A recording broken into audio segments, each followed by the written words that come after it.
Hello good morning friends. வாங்க இன்றைக்கி நம்ம எம்வி விலாக்ஸ் ஆஃப் மலர்விழி சேனலில் பார்க்க போகிறது பிரேக்ஃபாஸ்ட்டு டின்னர் எது வேணாலும் நம்ம செஞ்சுக்கலாம். இதில் சூப்பரான ஒரு கொள்ளு தோசைங்க. இந்த கொள்ளு தோசை ரொம்ப சாஃப்டாக நல்லாயிருக்கும், உடம்புக்கு நல்லது. இது நான் எப்படி செய்கிறேன்னு காமிக்கிறேன் வாங்க. பாருங்கள், ஒரு டம்ளர் கொள்ளுங்க, நல்லா சுத்தமான கொள்ளு வாங்கி அந்த ஒரு டம்ளர் கொள்ளுக்கு வந்துட்டு ஒரு டம்ளர் அரிசிங்க. ஒரு சில கல்லெல்லாம் இருக்குங்க, அதனால் பார்த்து அதை எடுத்துகிட்டு நம்ம ஊற வச்சுக்கலாங்க. நல்லா கழுவி அரைக்கும் போது நல்லாயிருக்கும். கொள்ளு ஒரு டம்ளரு, அதுக்கு அரிசி ஒரு டம்ளருங்க. புழுங்கல் அரிசி தான், பச்சரிசி இல்லை. ஒரு டம்ளர் அரிசி, 1/4 டம்ளர் உளுந்துங்க, கருப்பு உளுந்து தான் போட்டிருக்கேன்.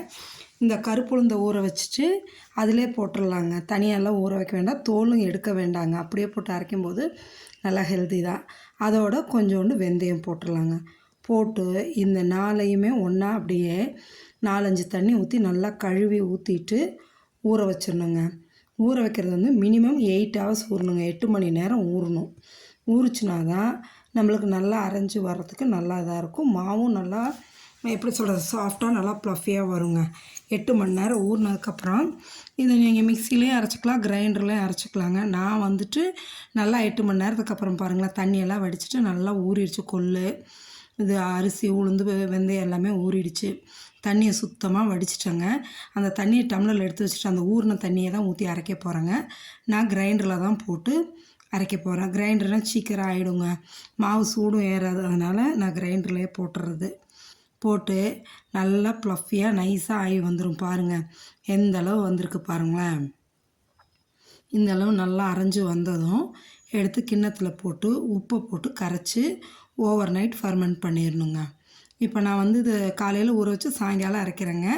நைட்டு ஃபுல்லாக ஃபர்மெண்ட் ஆச்சுன்னு வைங்களேன், காலையில் நம்மளுக்கு ஊற்றுறதுக்கு தோசை சூப்பராக வருங்க. இதேமாரி எடுத்து எல்லா மாவையும் எடுத்து போட்டு நல்லா கெட்டியாக அரைச்சிருக்கேன்.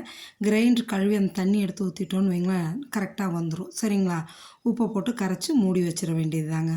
காலையில் பாருங்களேன் எந்த அளவு இருக்குன்னு நல்லா பொங்கி வந்து நல்லாயிருக்கு. இந்த கெட்டியாக ஊற்றினா தோசைக்கு அவ்வளோதான், வேறு சுருண்டு சுருண்டு இதாகும். அதனால் கொஞ்சம் தண்ணி ஊற்றி கரைச்சிக்கிட்டேங்க.